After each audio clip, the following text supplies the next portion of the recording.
ముందుగా సనాతన ధర్మ కుటుంబీకులందరికీ కూడా శుభాభివందనాలు. ఈ రోజు నేను మీతో చర్చించాలనుకున్న అంశం కార్తీక మాసంలో తులసికి ఎందుకు అంత ప్రాధాన్యత ఇస్తారో ఈ రోజు మనం తెలుసుకుందాం. కార్తీక మాసంలోని సూర్యోదయ, సూర్యాస్తమయ వేళల్లో తులసి మందిర దీపాన్ని ఉంచడం ఆనవాయితీ.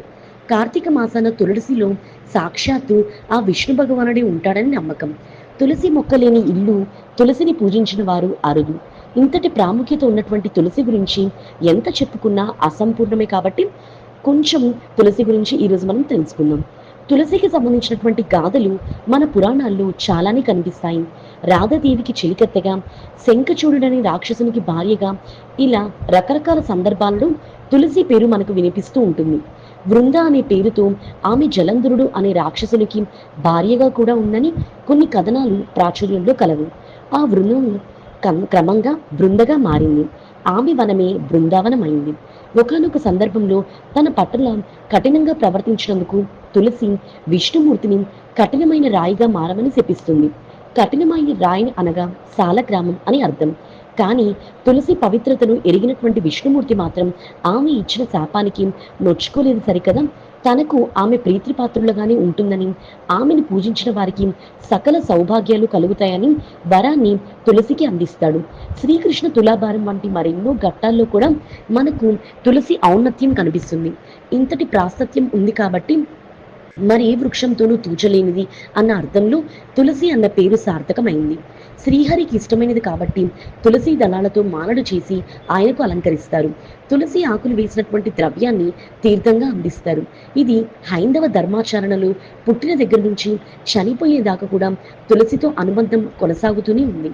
ఆఖరికి చనిపోయే మనిషి నోట్లో కూడా తులసి తీర్థాన్ని పూసి అతని మరణయాత్రను ఉపశమించజేస్తారు. తులసి యొక్క శాస్త్రీయ నామం ఆస్మియం శాంక్టమ్.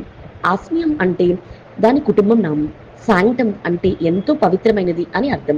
తులసితో భారతీయుల అనుబంధానికి పరిశోధనలు కూడా బలాన్ని చేకూరుస్తున్నాయి.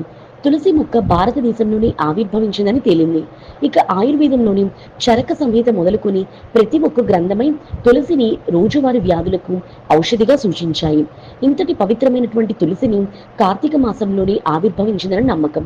కార్తీక శుద్ధ ద్వాదశి నాడు తులసిని విష్ణుమూర్తిగా భావించి ఆయనకు పూజలు చేస్తారు. తులసికి చీడ పట్టడం చాలా అరుదుగా గమనించవచ్చు.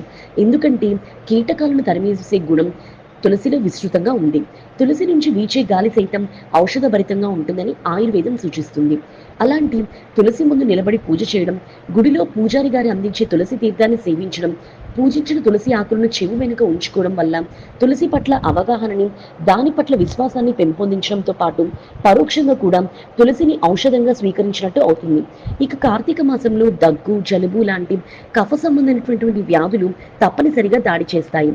కఫాన్ని నివారించడంలోని తులసిని మించిన ఔషధి మరొకటి లేదు. తులసికి దగ్గరగా ఉన్న తులసితో కూడిన మందులు సేవించినా వాటిని ఎదుర్కోవచ్చు.